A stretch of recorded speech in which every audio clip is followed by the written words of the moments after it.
aussi, avant de démarrer en fait l'analyse en fait du livre et les différentes étapes en fait pour monter son projet, pendant la phase de production en fait, ma confiance en moi était boostée par le fait que j'avais fait tout ce qu'on demandait de faire en fait pour s'assurer que la vente en fait se ferait bien. En fait, Salut à vous et bienvenue sur GameVest. Donc, dans la continuation de la vidéo, nous allons maintenant démarrer en fait la mise en place du business model en fait de mon activité en fait. Donc, en gros, en début de vidéo, je vous ai parlé des difficultés que j'ai actuellement à écouler en fait ma production d'ananas. Et cela m'a mis face en fait à une certaine réalité que j'avais un peu survolé au début, ce qui concerne le business plan en fait. Business plan, business model en fait sont deux termes un peu différents avec quelques subtilités. Donc, suite à la vente de ma culture d'ananas qui est actuellement en cours avec des ralentissements, j'ai envie de valoriser en fait cette production et me lancer dans la transformation. Et pour ça, j'ai envie en fait de partir sur de bonnes bases et démarrer en fait avec tout écrit sur papier. Donc j'ai démarré en fait la mise en place de mon business plan et je me suis dit tiens, autant faire en profiter en fait les autres en fait qui ont besoin de se lancer dans leur activité. Et en ce qui me concerne, ou en ce qui vous concerne, pour démarrer en fait le business model, il faut déjà avoir fait une étude de marché. Et ce qui m'aide et qui m'aidera dans l'établissement de mon business plan, c'est que je l'ai fait à l'envers en fait. J'ai été dans le marché et du coup, j'ai vu ce qui est présent et je pense que ça me permettra de mettre en place en fait ce business model pour préparer en fait le passage vers la nouvelle étape qui est la transformation que je prévois réaliser dans 2 années quoi. Dans 2 années donc pour le moment je vais bien établir en fait, mettre tout sur papier et espérer qu'il n'y ait pas beaucoup de variables. Mais avant de mettre mon business plan, business model sur papier, il est important de savoir déjà c'est quoi un business plan, c'est quoi un business model, ça comporte quoi, ça apporte quoi en plus et ça enlève aussi quoi en plus en fait dans l'établissement de son activité. Donc comme je l'ai dit, j'ai un livre en fait que j'ai fini de lire il y a pas longtemps et je pense qu'il va falloir le relire plusieurs fois pour bien voilà, assimiler en fait les notions. Et dans la vidéo d'aujourd'hui, on va essayer de nous focaliser sur la mise en place de son business model. En fait, le livre, en fait, je l'ai là. Il permet en fait d'expliquer les différentes étapes qui permettent de passer du salariat à l'entrepreneuriat. Donc, c'est des personnes qui étaient salariées, qui ont décidé de démarrer leur activité et explique en fait toutes les différentes étapes, les questions à se poser pour mettre en place en fait son activité. Donc, en ce qui me concerne, je vais juste prendre un petit chapitre et je pense que ça peut être en fait le début d'une succession de vidéos.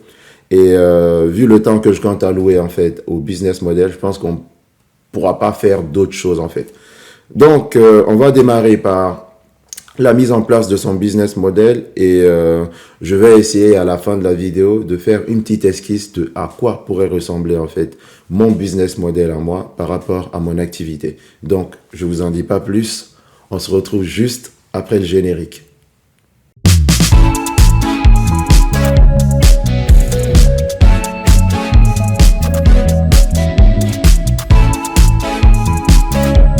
Salut à vous et bienvenue sur GameVest. Pour ceux qui viennent d'arriver sur GameVest, sachez que GameVest est une chaîne sur laquelle vous trouverez des idées et des conseils sur comment investir en Guinée.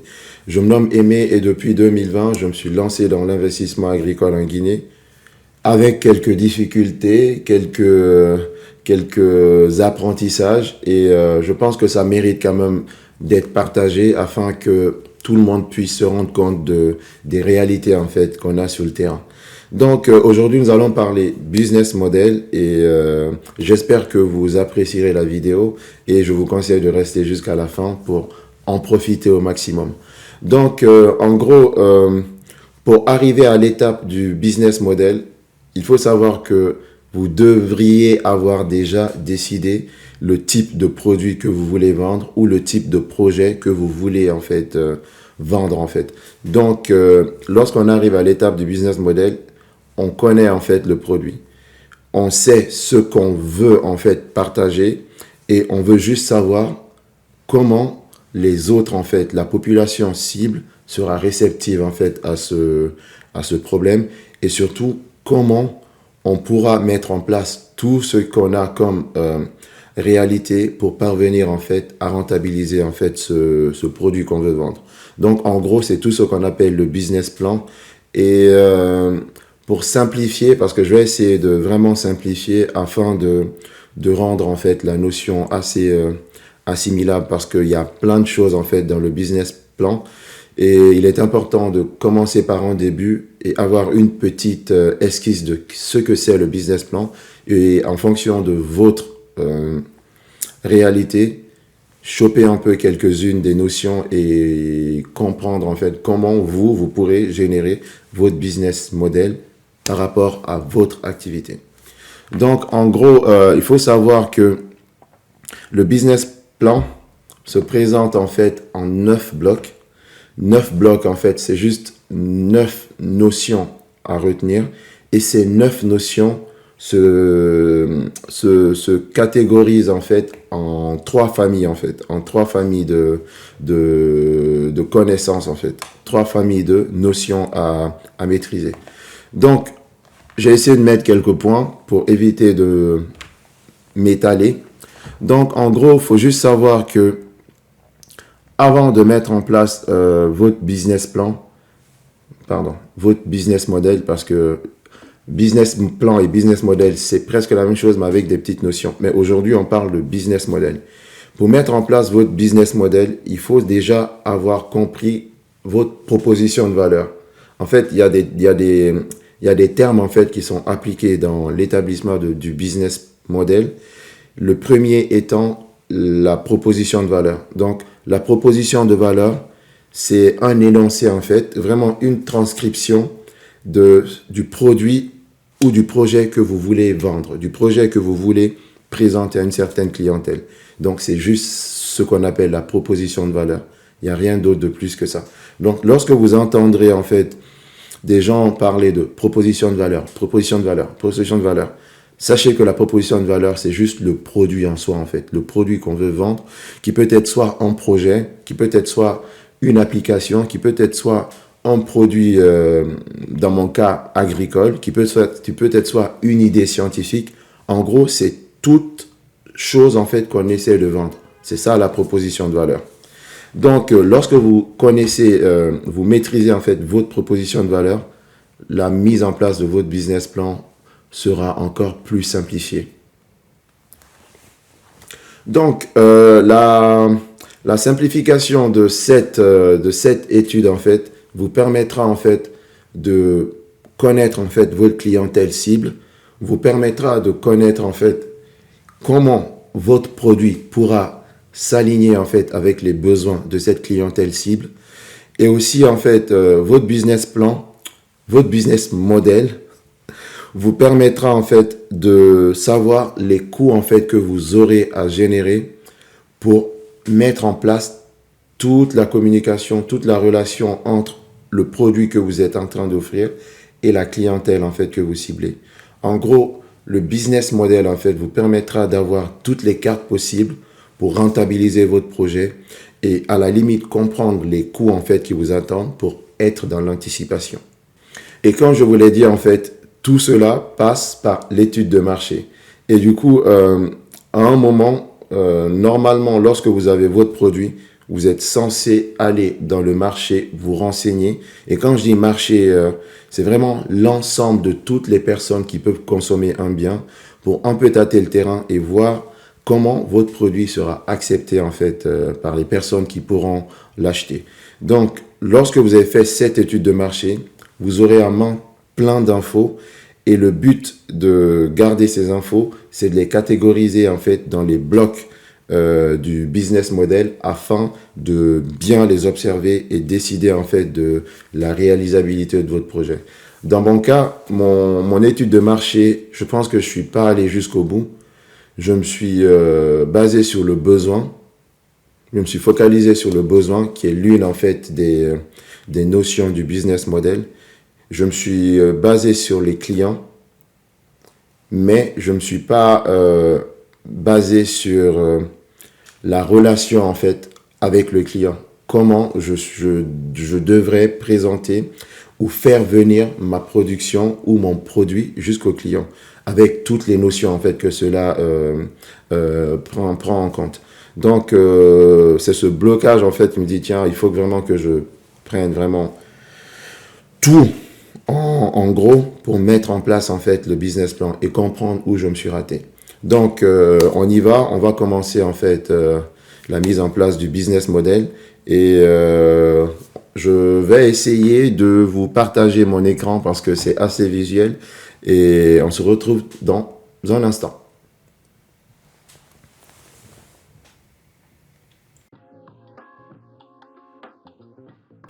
Ok, donc on y va.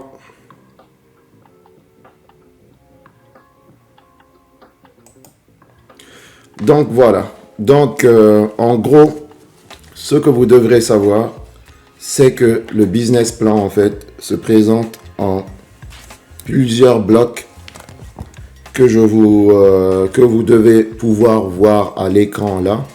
Donc en gros, ça c'est notre business model plutôt.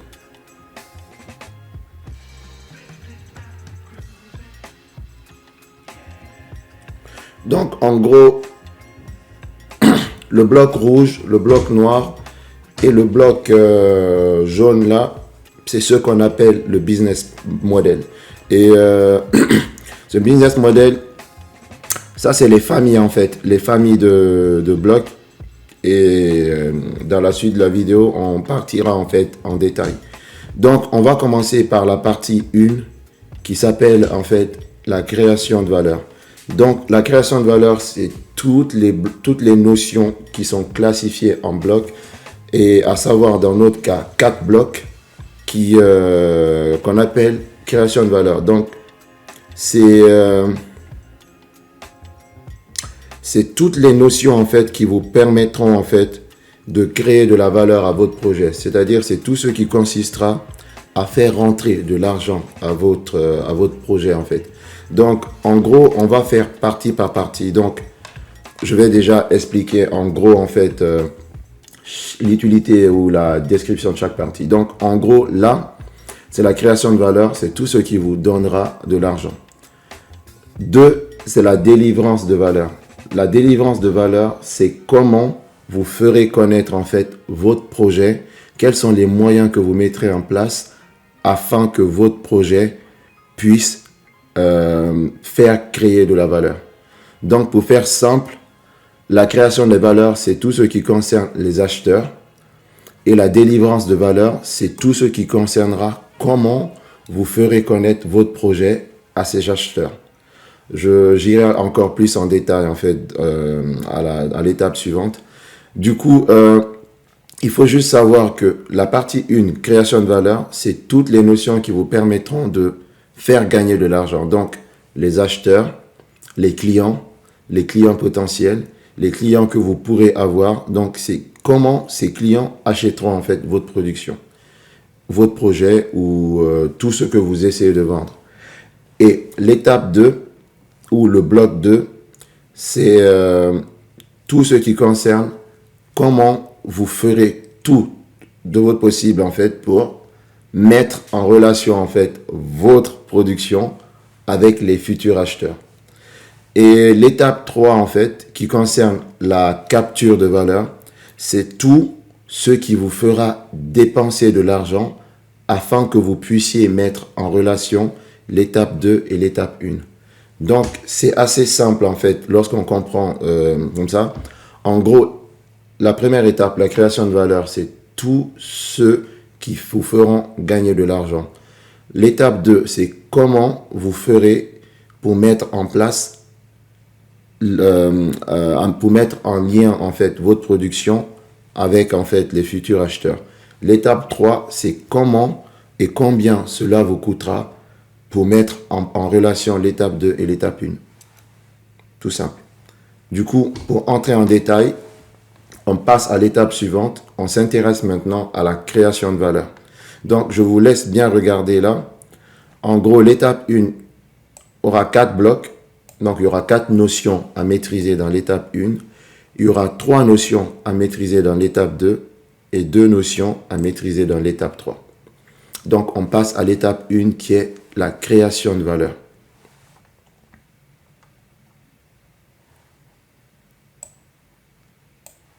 Voilà. Du coup, en gros, je vais essayer de m'assister aussi du livre.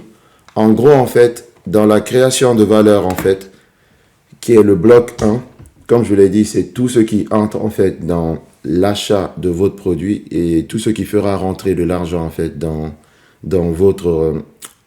la vente de votre produit. Donc, on parlait de proposition de valeur. Donc, je vous disais que dans la création de valeur, on a 4 blocs qui sont la proposition de valeur, la relation client, les canaux de distribution et le segment client. Donc, on y va, on va essayer de prendre en compte cela. Donc, lorsqu'on commence par le segment client, le segment client, c'est là où vous définirez en fait les différents clients que vous ciblez. Client 1 jusqu'au client N. Donc, dans le segment client, vous devrez, à travers votre étude de marché, savoir en fait la catégorie de clients que vous visez en fait. En fonction des projets, il vous faudra savoir les gammes ou les catégories d'âge de clients, les classes socio-politiques des clients, en fonction de certains endroits, l'ethnie des clients que vous visez et leur salaire, parce que tout cela vous permettra de définir en fait ou de vraiment affiner en fait la façon dont vous voulez offrir en fait votre service. Donc, en gros, il y a d'autres détails aussi en fonction des projets. Vous pourrez avoir par exemple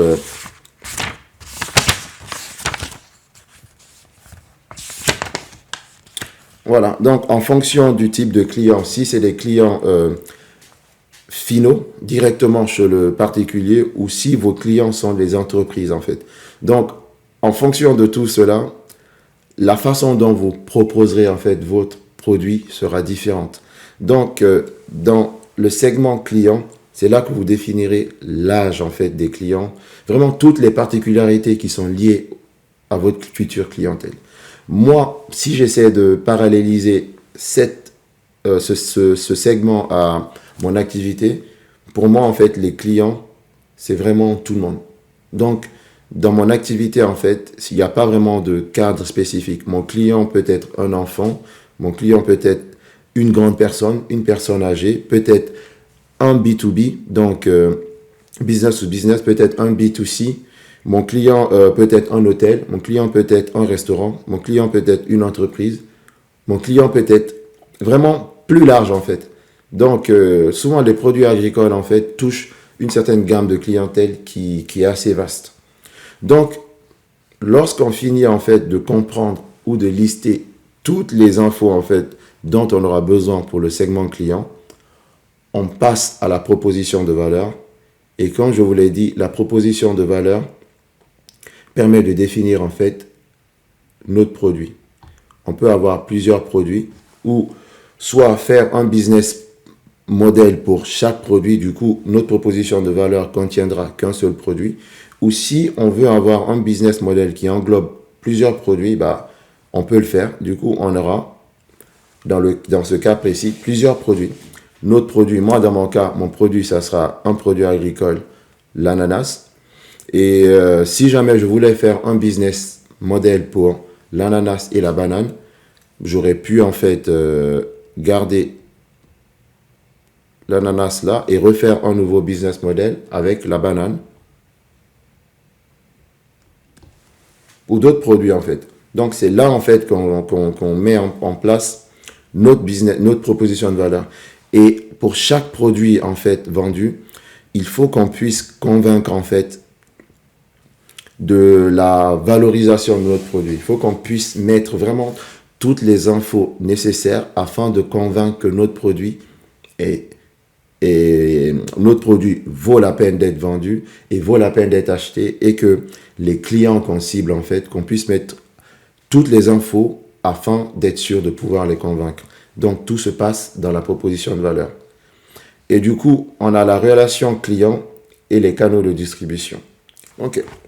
Du coup, en gros, la relation client, c'est là, en fait, que vous mettrez en place toutes les modalités, en fait, qui vous permettront de lier, en fait, le produit 1 à la clientèle cible 1, ou par exemple le produit 2 à la clientèle cible 2.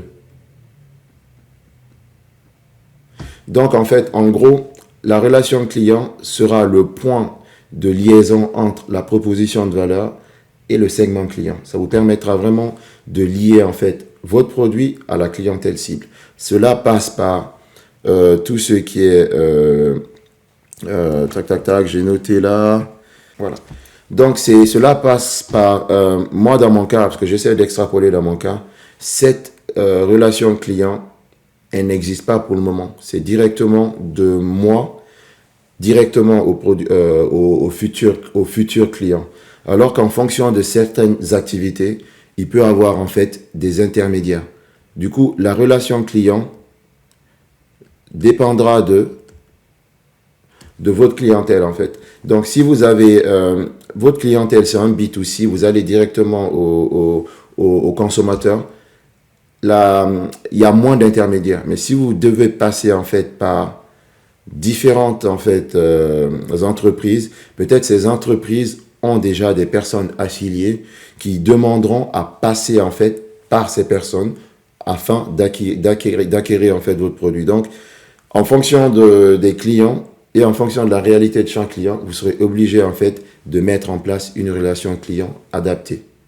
Donc, les canaux de distribution concernent tout ce que vous mettrez en place afin, lorsque la relation client sera vraiment mise en place, comment vous ferez pour faire parvenir le produit 1 au client 1 et comment vous ferez parvenir le produit 2 au client 2. Et ça, ça sera comment vous voulez distribuer. Vous voulez passer par de la vente en gros, la vente à l'unité. Vous voulez, en fait, comme je l'ai mis là, vous voulez, par exemple, vendre votre produit tout, le vendre à l'extérieur, le vendre sur certaines localités. Du coup, en fonction de ça, vous aurez une logistique, en fait, qui sera propre, en fait, à votre clientèle. Donc, tout cela montre que pour chaque client, pour terminer, en fait, la création de valeur, pour chaque client, vous aurez une proposition de valeur qui respectera les attentes que vous voulez de ce client. Vous aurez une relation client adaptée à ce client et un canal de distribution adapté aussi à ce client. Et en fonction de chaque produit vendu, vous pourrez, en fait, avoir différentes incrémentations, en fait, de ces différents blocs. Donc, en gros, c'est ce qu'on peut apprendre, en fait, sur la création de valeur. La création de valeur, c'est là où vous pourrez proposer un produit adapté à une clientèle donnée, adapté à une relation client donnée et adapté à un canal de distribution donné. Lorsque vous avez compris, en fait, comment maîtriser, en fait, cette création de valeur, ça sera une étape en plus de valider, en fait, dans votre business model. Donc, l'étape suivante, c'est on a la création de valeur et l'étape suivante, on passe à la délivrance de valeur. Donc, on se retrouve juste après. Et l'étape 2, ou le bloc 2, c'est tout ce qui concerne comment vous ferez tout de votre possible, en fait, pour mettre en relation, en fait, votre production avec les futurs acheteurs.